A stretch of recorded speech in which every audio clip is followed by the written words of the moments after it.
Hi, everybody. Welcome to English Digest. I'm Tom. Hi, I'm Stephanie. And today we're going to continue talking about our featured work of literature, 13 Reasons Why.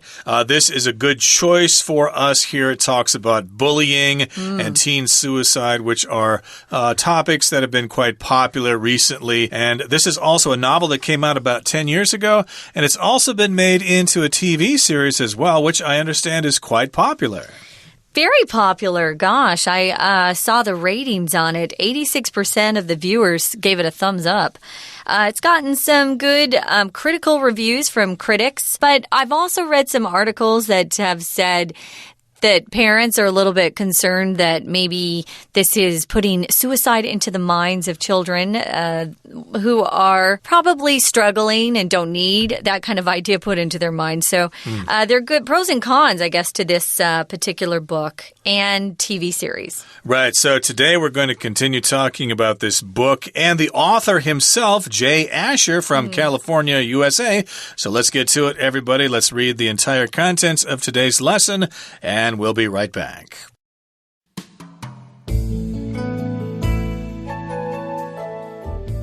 Author Jay Asher was born in California, U.S. in 1975. He came from a loving family, and as a youngster, his parents encouraged him to pursue whatever made him happy. After graduating from high school, he initially wanted to become an elementary school teacher. However, while he was attending college, he began to write more and even completed 2 children's books. He decided to drop out of school in his final year to become a full-time writer. For several years, he did odd jobs to pay the bills while he continued to write. To date, Asher's most popular book has been 13 Reasons Why. He wrote it because he wanted teens to come to grips with the idea that our words and actions do have an effect on others.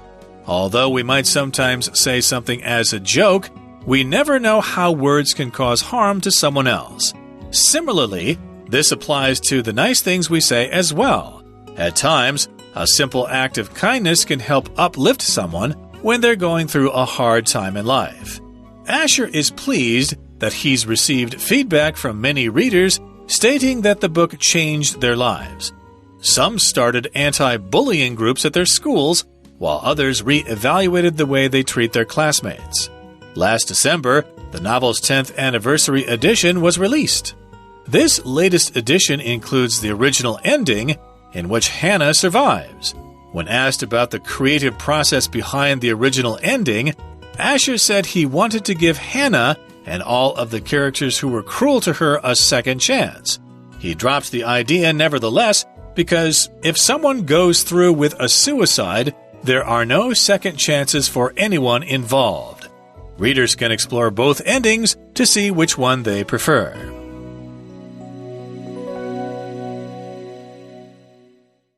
Let's take a look at the author of 13 Reasons Why. It's author Jay Asher, who was born in California in the United States back in 1975. He's kind of young. Some of our authors are, like in their 80s, so he's a young man. He came from a great home. He had a loving family, and as a youngster, his parents encouraged him to pursue whatever made him happy. How lucky was he? Not all parents do that. Some parents are, pretty set on you doing certain things, like, becoming a doctor or a lawyer. His parents said, whatever you think will make you happy, go for it, go pursue it. If you pursue something, you go after it. Youngster is a word we use to talk about kids, but I've heard youngster even applied to teenagers. So it depends on who's using it. If it's like grandma, grandpa, they think we're all youngsters. Right. Even someone in their 20s, they probably think is a youngster.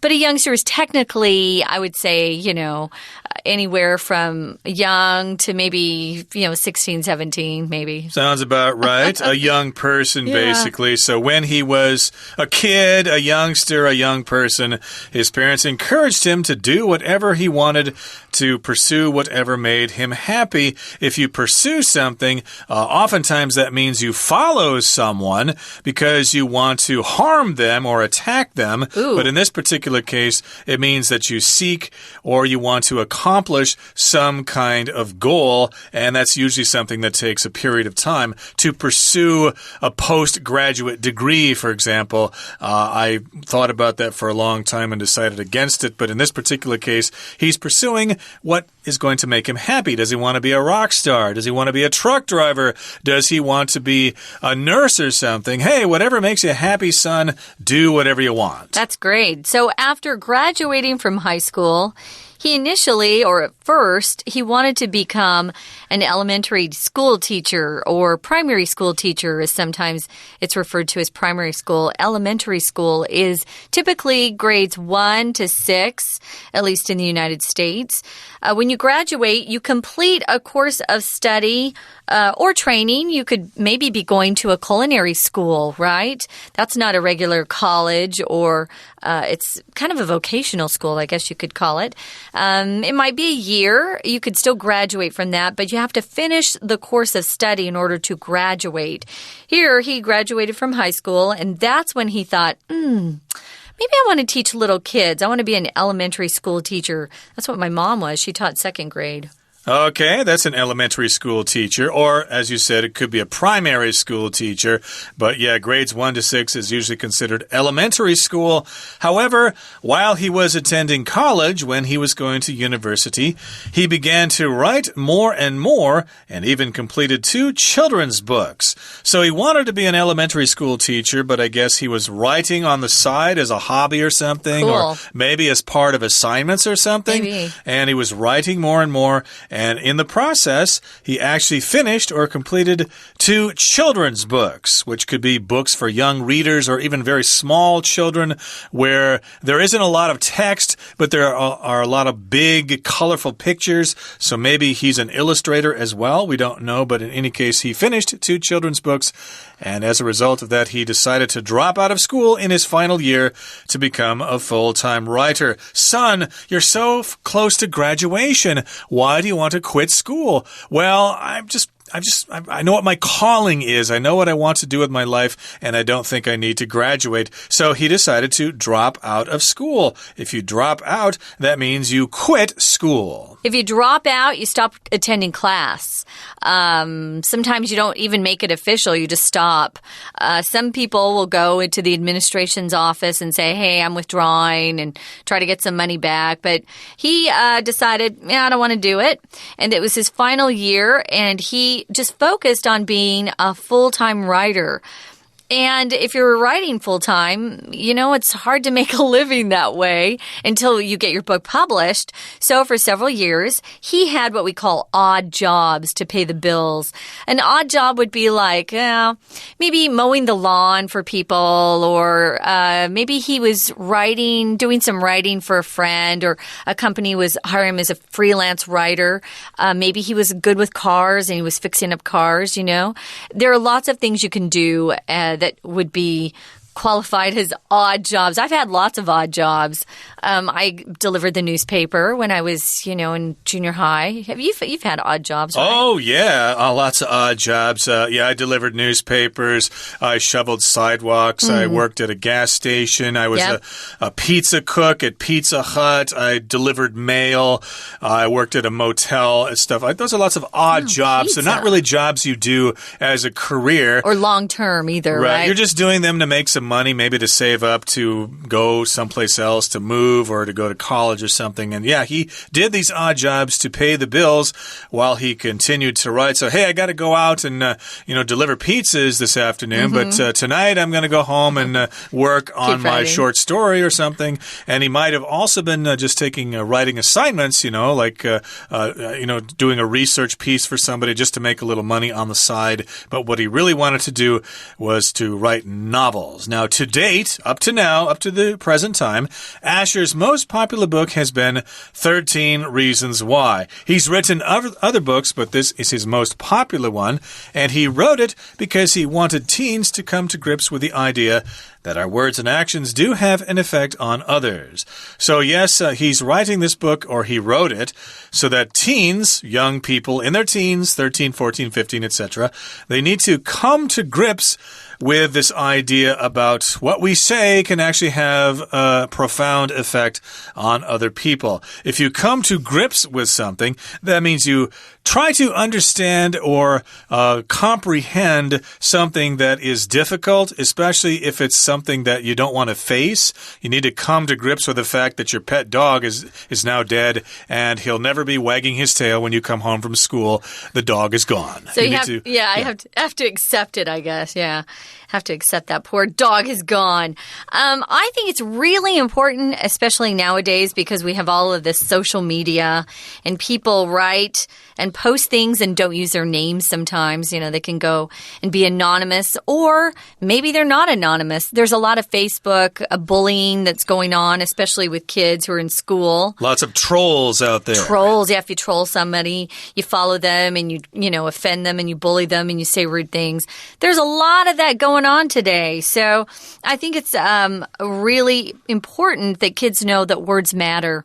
There was just a girl who was convicted of murdering her boyfriend because she encouraged him to commit suicide. Ooh. And as he was trying to kill himself, with his truck and exhaust in the car, she was then texting him going, stay in there, do it. So what you say matters, and I don't know if that's going to hold, because that's the first time words have actually, led to a conviction of murder. But it happens, and there are more people out there that are, just very, very sensitive and who may be having a hard time, and your words may just be enough to push them over the edge. Remember? Push someone over the edge. That's right. And boy, that kind of reminds me of the old adage, sticks and stones may break my bones, but words will never hurt me. But I guess in this particular case, words can hurt you. So he wants teenagers to come to grips with the idea that, yes, our words can harm other people. And so we should be careful about what we say. Okay, we'll continue talking about this in just a couple of seconds. But right now, we're going to take a break and listen to our Chinese teacher. Hello， 大家好，欢迎收听 English Digest， 我是 Trevor。今天我们要阅读的文章是文学单元的第2天课程。在今天的文章中，我们将会读到作者的生平以及他的创作理念。首先，文章的第一段提到作者 J. Asher 出生于美国的加州。我们看到这一段第二句的后半部分 As a youngster, his parents encouraged him to pursue whatever made him happy. 还是小孩时，他的父母就鼓励他追求任何能使他快乐的事物。本句使用了复合关系代名词 whatever， 在关系代名词 what、which、who、whom 之后加上 ever， 就成了复合关系代名词，表示任何什么什么的意思。其后引导一个名词子句，可以当句子的主词或受格。要注意的是，复合关系代名词就等于先行词加关系代名词，所以前面不必再有一个先行词。例如 Diana is my best friend, so I'll believe whatever she says. 戴安娜是我最好的朋友，所以我会相信她所说的一切。Whatever 在这句就引导一个名词子句，整个 whatever she says 就当作 believe 的受格。我们再举一个例子Whoever hears the news will be delighted. 任何听到这则消息的人都会感到高兴。在这句中 whoever 引导一个名词子句，整个 whoever hears the news 就当作这句的主词。我们接着看到第一段的第3句 After graduating from high school, he initially wanted to become an elementary school teacher. 高中毕业后，他起初想成为小学老师。当副词连接词 after、when、if 等所连接的副词子句的主词和主要子句的主词相同时，可以省略副词子句的主词。它的后面动词若是主动语态，动词就变成 VING； 如果是被动语态，则变成 being VPP。being 则可以省略，形成了分词构句。例如这句本来是After he graduated from high school, 把 he 省略之后 graduated 因为是主动语态，就变成 VING 的 graduating。 我们再举一个例子，先看到最后一段第3句的前半部分 When asked about the creative process behind the original ending， 这句本来是 When he was asked about， he 省略之后 asked 是被动语态，所以 was asked 就变成了 being asked， being 则可以省略。文章的第二段提到 Asher 在写13 Reasons Why 这本小说时，主要是想传达我们说的任何话，不论是好的还是坏的，都会对别人造成影响。我们看到这一段的第二句 He wrote it because he wanted teens to come to grips with the idea that our words and actions do have an effect on others. 他写这本书是因为他想要青少年理解我们的言行确实会影响到别人的这个想法。Grip 在本句做名词用，有紧握、控制的意思。片语 come 或 get to grips with something 就是指 to understand or deal with something difficult， 也就是理解或处理某件困难的事情。例如 The businessman is getting grips with his financial problems. 这名商人开始处理他的财务问题。另外 grip 还有几个常见的片语，例如 lose one's grip on something， 无法理解或处理某事物。例如 The mother who lost her son to a car accident seems to lose grip on reality. 这位儿子在车祸中丧生的母亲似乎无法面对现实。Be in the grip of something 就是处于某种困境之中。例如 Due to several months of drought, the country is in the grip of famine. 因为几个月来的旱灾，这个国家处于饥荒的困境当中。We're going to take a quick break. Stay tuned. We'll be right back.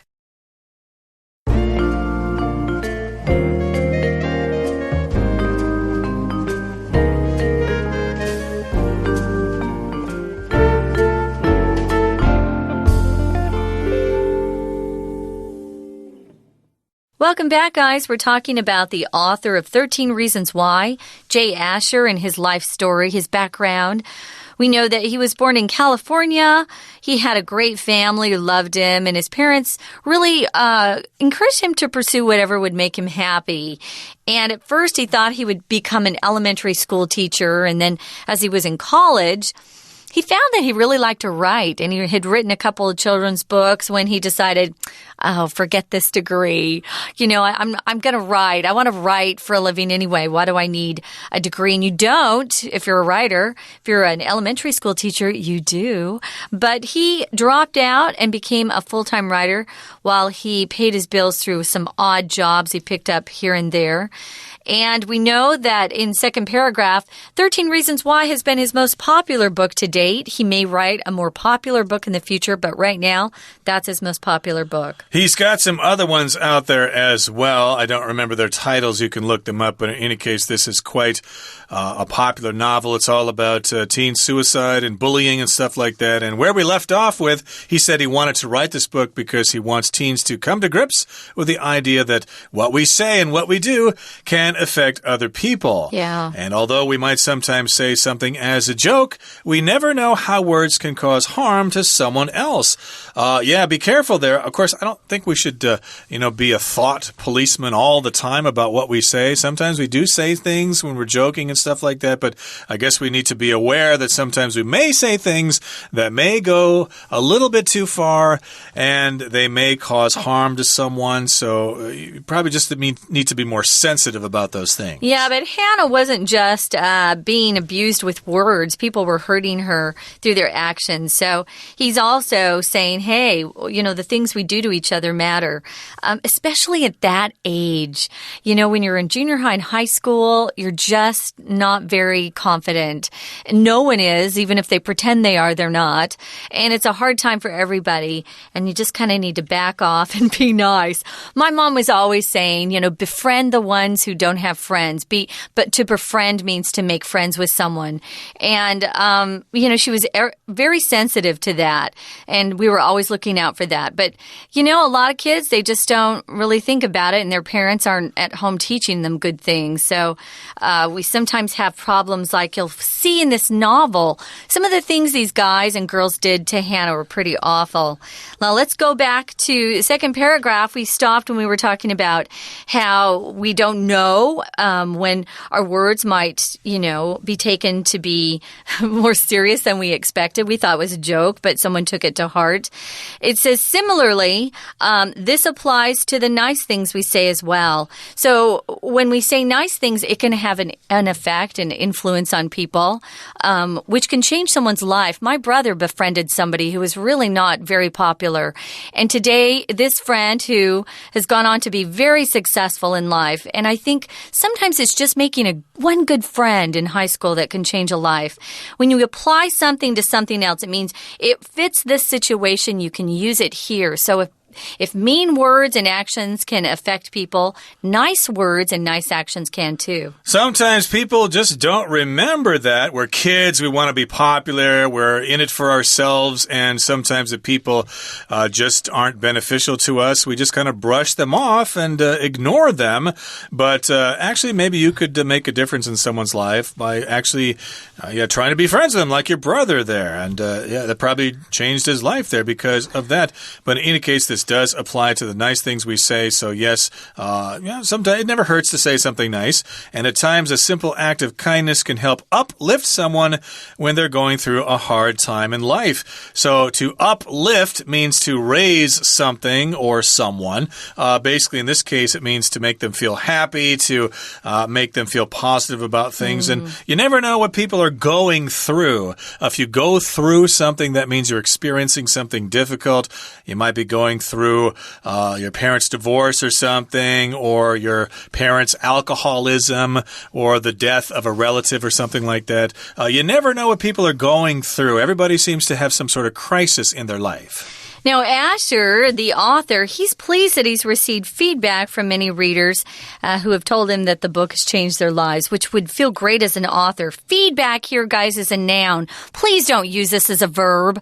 I have clients who will say, she wants to feedback me. Ugh. No, it's only a noun. Someone can give feedback, or you can receive feedback, but you can't feedback somebody, guys. So he is very happy about that. Some of his readers have started anti-bullying groups. So if it's anti, it's against that. They're trying to stop bullying at some of their schools, while others kind of reevaluated. They looked at their lives and thought, you know what? I need to treat my classmates better, which is great.